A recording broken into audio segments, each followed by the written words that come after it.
La start-up du jour, c'est Cocolodge. Bonjour Coralie Tricard, bienvenue. Bonjour. Vous êtes la fondatrice de Cocolodge. Alors c'est quoi l'idée? Alors Cocolodge, ça a une mission. La mission, c'est de faire découvrir les territoires de manière plus responsable grâce aux agriculteurs, grâce à un service d'agritourisme facile à mettre en place pour eux. Elle est venue comment cette idée? C'est quoi le déclic? Comment vous avez pris conscience que c'était une demande ou un besoin des agriculteurs? Alors il y a vraiment deux grands enjeux auxquels on a eu envie de répondre.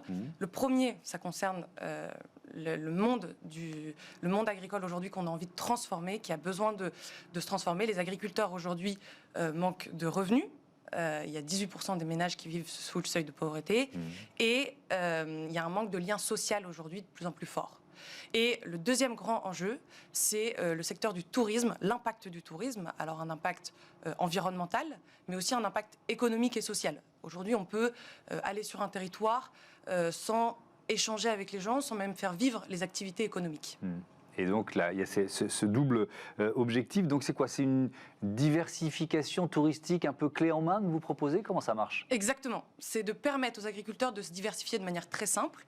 Donc c'est un service clé en main. Et ça comprend la mise à disposition d'un logement insolite, un peu type tiny house, et tout le service de conciergerie associé, donc la gestion du ménage, la gestion de la blanchisserie, et enfin la gestion des réservations et de la communication, parce que c'est les choses que les agriculteurs ont moins envie de faire. Quand on dit tiny house, donc ça va être une petite maison, ou alors peut-être une cabane, ou alors c'est... il faut trouver le bon endroit. Toutes les exploitations s'y prêtent pas forcément. Tout à fait. L'idée, c'est aussi de trouver les lieux d'exception, c'est de se dire finalement, quand on va découvrir une région, qui sont les meilleures personnes pour nous parler de cette région, pour nous parler de ce terroir aussi, c'est les agriculteurs. Ils ont des lieux d'exception privilégiés, préservés. Et donc la tiny house, c'est un logement insolite, posé sur un châssis. C'est un petit habitat mobile qui est conçu de manière aussi responsable. Et donc c'est vraiment de pouvoir permettre cette activité-là et ce tourisme durable. Alors vous en êtes où du développement de Cocolodge? Le premier projet, il est en train de voir le jour, c'est ça? Exactement. Donc les premiers logements insolites, les premières Cocolodge seront prévus pour mars 2023. Donc dans deux régions pour l'instant, une dans le Loiret, avec un agriculteur qui est super et qui développe un tiers-lieu qui s'appelle Carrément Local, et un autre lieu, donc là plutôt dans les Hauts-de-France, entre la baie de Somme et la Côte d'Opale, avec aussi une super exploitation.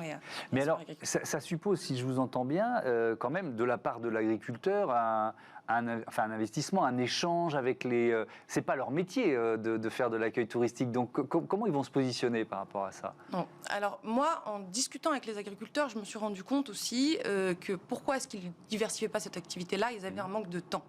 Donc moi, l'objectif, c'est de ne pas leur prendre plus de temps demandé. Donc, je vais leur proposer de réaliser une activité de découverte sur un temps donné par séjour passé avec les personnes. Donc ça fera partie du package des clients, quoi, c'est ça? Exactement. Okay. C'est une possibilité. Après, bien sûr, il faut donner cette flexibilité à l'agriculteur selon où il en est dans l'année et selon ce qui se passe aussi sur la production, bien sûr. C'est quoi votre modèle économique et aussi, c'est peut-être le plus important, qu'est-ce que ça rapporte aux agriculteurs? Alors, l'agriculteur, donc ça lui rapporte déjà un lien aussi avec ses consommateurs finaux et une rémunération sur les nuitées, avec une commission, une rémunération aussi sur de la vente additionnelle qu'il pourra faire, et sur l'activité de découverte. Donc il y a vraiment ces trois leviers de rémunération. Et nous, on est propriétaire des tiny house, et donc on les met à disposition. Pourquoi? Même chose, parce que l'agriculteur, pourquoi est-ce qu'il ne se diversifie pas aujourd'hui? Parce que c'est un manque de fonds au démarrage pour aller investir dans des gros projets, et on souhaite répondre à cette problématique. Et donc ça va rapporter sur une nuitée, ils vont récupérer quoi? Je ne sais pas, 30, 40, 50% du prix de la nuitée, les agriculteurs? Alors, globalement, en fait, ça va être sur la marge brute posée. D'accord.